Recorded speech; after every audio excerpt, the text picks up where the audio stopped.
day, everybody, including myself, that knew about the Idaho 4 case turned their attentions, heart and soul, to the TV, awaiting the next press conference and new information to be released that would hopefully give us all an insight to what happened. Why did 4 college student lives, Maddie, Xana, Ethan, and Kaylee, all get taken in such a horrifically gut-wrenching, heart-wrenching fashion that just didn't make sense? No sense. That's why we all focused and we watched. But what we watched through the press conferences, where law enforcement thought they could hand walk us through their narrative and their idea of how they were going to put this story out to the masses. But at the end of the day, what we really saw was the buckets of fish and blood being dumped over the side of the boat for all of the sharks to just bite into. I'm ARHayes. This is Convicts Thoughts. Those reporters that attended those very initial Idaho 4 press conferences with the Moscow Police Department and all the people surrounding them and backing them, standing before our very eyes at the microphone, doing all they could to break a very disturbing case, a horrific crime. They needed to break the news because so many were engaged and wanted to know. So they methodically did what they felt they could do to cover it up and lie. You could visually see it. You could feel the stutter within their words before they were actually said. And then you could watch the backtracking take place. One moment everybody is locked down, stay in place. 30 minutes later, it's okay to come out as if they had found the suspect. The house was targeted. No individuals of the house were targeted. These are the types of things that were being said and relayed, but people accepted them as an investigation transpiring. But the one thing that began to unravel for those very upfront at the microphone speakers was the fact there were 2 survivors. 2 survivors. So now the projection of the stories, everybody in the home was at home asleep. And at first, you had people on every floor. It's a 3-level home. It was led to believe 2 were downstairs, possibly asleep in, not at the time was the name actually out there, but Bethany Funk's room, where Dylan and Bethany Funk, the survivors, on the very first floor, asleep in the bedroom on the basement floor. And then, of course, we had Maddie and Kaylee upstairs, and we had Xana and Ethan. 6 people known to be in the home, 4 lost their lives, 2 survived.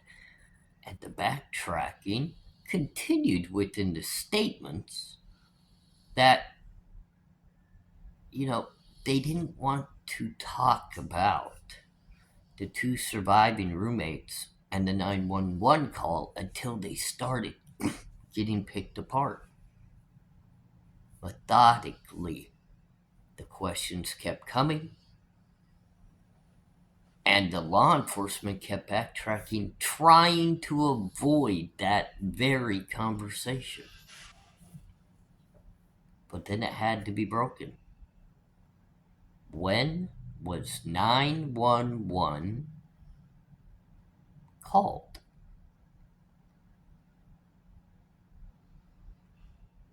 Nonchalantly answering 8 hours after the fact.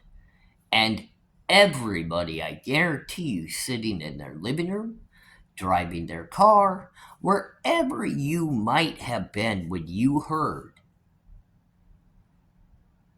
that it was 8-hour time frame after the crime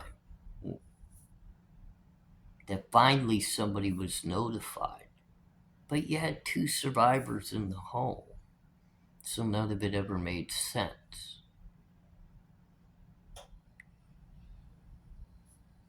Minds started to swirl.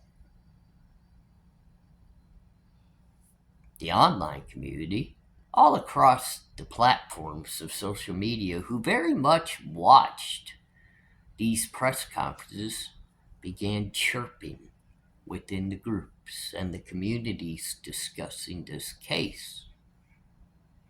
How could it be possible that 8 hours had lapsed before 911 was called? So many stood up and defended, saying everybody in the home was asleep. That was the very detail that had to be driven home. It's the only thing that made sense. It's the only thing that could literally be stated to cover the surviving victims' stories. So we all tried to put the pieces together of who fit the crime, why would the crime be committed, why was law enforcement not actively detailing out more of the crime, and who they may possibly think they need to investigate. It was very hush-hush, except for the cheap words being said at the microphone. You could tell they were just to satisfy the bare minimum of necessity of information that they needed to release. And that's fine. I myself personally didn't think it was a good route to take, because you could see each and every time a press conferences came about, more backtracking was being done. But the entirety of the outside of that spectrum discussion started to really build momentum. Was it the frat house? Could it be Kaylee's ex-boyfriend? Where was Jack S., considering he was the last one to be walking with them from the grub truck? They all went their ways. Jack S. got left in the dust when the girls caught their ride home. And evidently the story was as he quickly left town, and then many even said he went to Africa. Pretty shady. But law enforcement immediately, it didn't take them long, very minimal handful of days, very distinctly and authoritarianly made this statement: everybody who we were chirping about had been cleared. Not a single reference to ever actually discussing anything with them. Never any type of idea that they even brought him in to interrogate them. Nobody could understand how people were actually being released of any thought process of being involved in a crime in such a small amount of time, considering it didn't seem as though the investigation was actually even building momentum as of yet. I mean, if you really kind of think about it, it felt as though the only reason why the investigation was actually beginning to move forward was because the Gonzalez family was pushing the idea they had found certain cameras within the area and within town that needed to be gathered and investigated. Otherwise, I don't even believe law enforcement would have ever made any type of move, quickly at least, to even go get those cameras, much less review them. The Gonzalez family right away began pushing. They wanted answers. And I don't have a problem with that. I really don't. I think sometimes that's a clear sign that law enforcement might be dragging their feet, and a family needs to get behind with a little oomph to ensure that one of their family members gets the justice they deserve. I'm not saying through the entirety of what's transpired from beginning until now that I fully am on board with things that have been said or things that have happened involving the victims' families. But I know at the beginning, they may have just been instrumental in pushing the investigation along. We knew from the masses that we saw surrounding the home that there was numerous law enforcement agencies working the case. But we didn't hear from anyone other than the Moscow Police Department. And again, we do understand that there's speakers that represent a case and discuss the materials. But I'm not sure it was wise with the sharks that were swimming to leave that to the softest voice in the room. When I say the softest voice in the room, there's many others who the American people, when they take the podium, automatically get more credit from the listening crowd. Third, I believe many of us, as we watched this unfold, truly knew the Moscow Police Department did not have the expertise in this type of crime. But how do you literally rule people out as suspects just within days of the crime happening? What telltale sign would there have to have been at the crime scene that made the enforcement of law believe that they could, one, lift the stay in place order, two, deem everything is completely safe in the community, and three, begin to rule out potential suspects or even witnesses within this high profile case?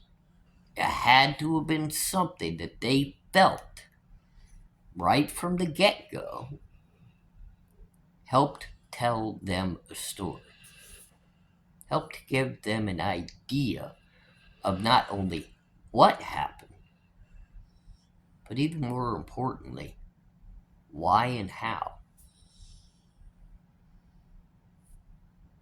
To me, at that point, if that was the case,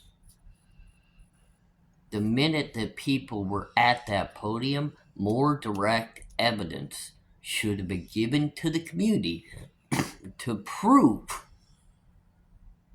that they were on to someone or something. And sure enough, it began to come. A 2011 to a 2013 white Hyundai Elantra with the occupants wanted to be questioned in connection to the Idaho Fort crime for informational purposes. They didn't say suspect that fled the crime scene, and we are aggressively searching for said individual and car.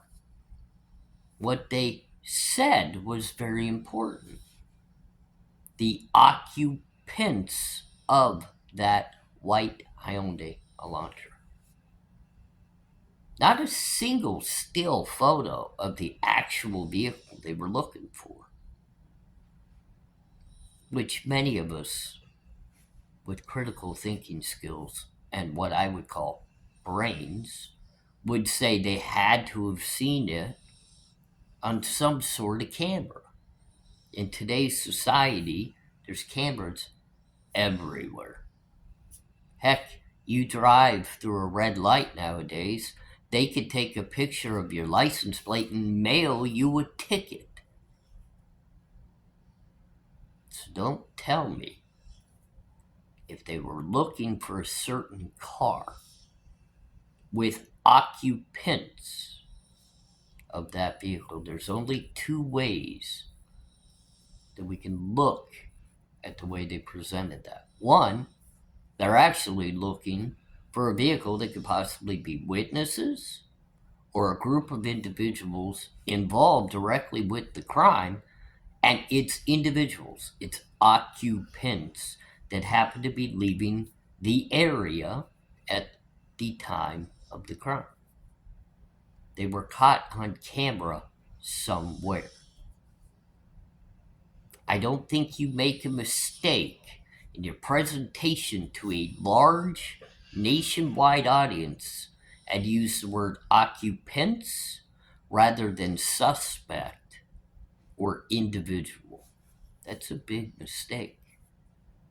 Kind of like the house was targeted. No, wait. The people were targeted. These are the type of mistakes, if you get my drift, that add up to the point you're not being truthful within your story, your narrative, releasing it to a local community who deserves to know that they're safe, their children are safe. There are still people in that community with children that go to that college or attend the high school right across the street from the courthouse. There's people in the community that have the right to know that their taxpayer dollars are paying for a local law enforcement agency that's transparent and honest about their safety and community. So which is the error? Was it an occupant, an individual, a possible suspect, or was it occupants that you want to have a discussion with? But, like I said, the important fact is there were sharks in the water at these press conferences, and before you knew it, the boom came. There was far more to the story with the roommates and people being at the home before 911 was actually called.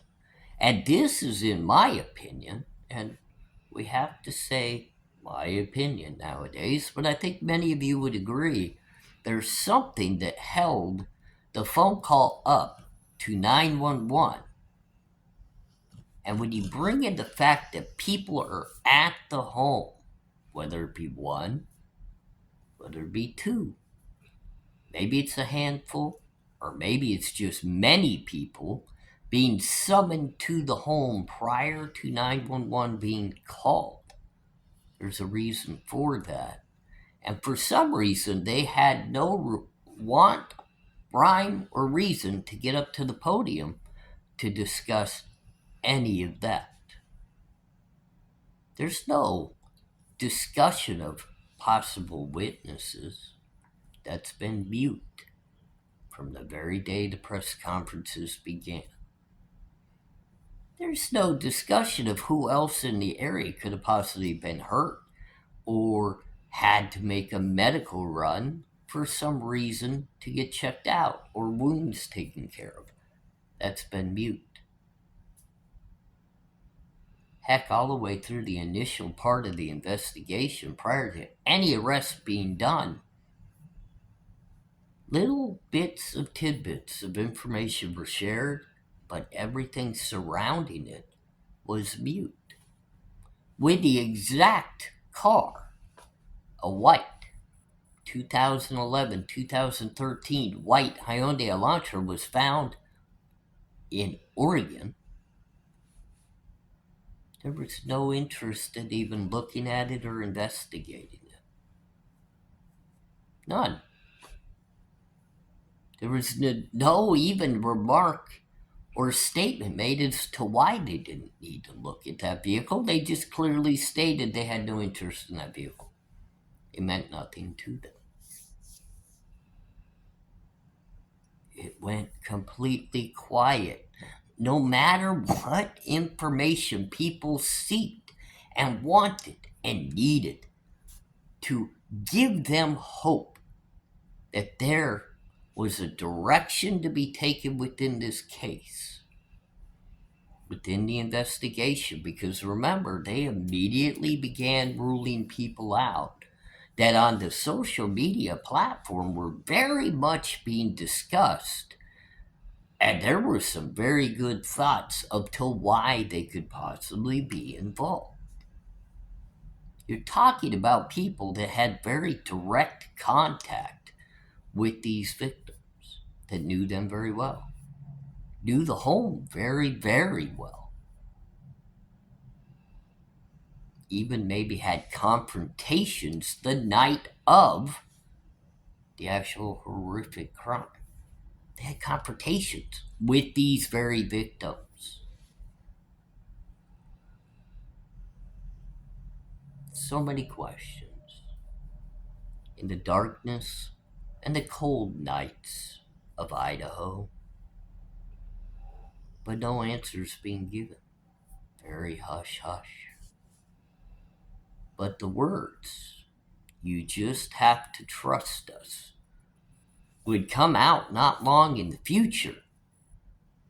But why should we? Because from the beginning, step by step, methodically, we watched you step up to the podium with our hope being worn on the sleeves, through our emotion, on our sleeves and in our hearts. All we wanted was a little bit of truth that these 4 lost lives would matter enough for the truth to begin to trickle through. Not the truth just based off of what miraculously would come from thin air.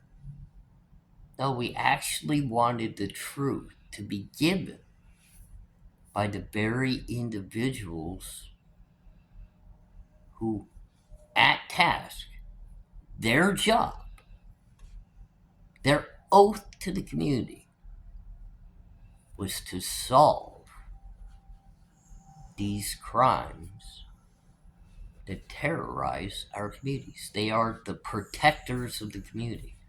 And at the end of the day,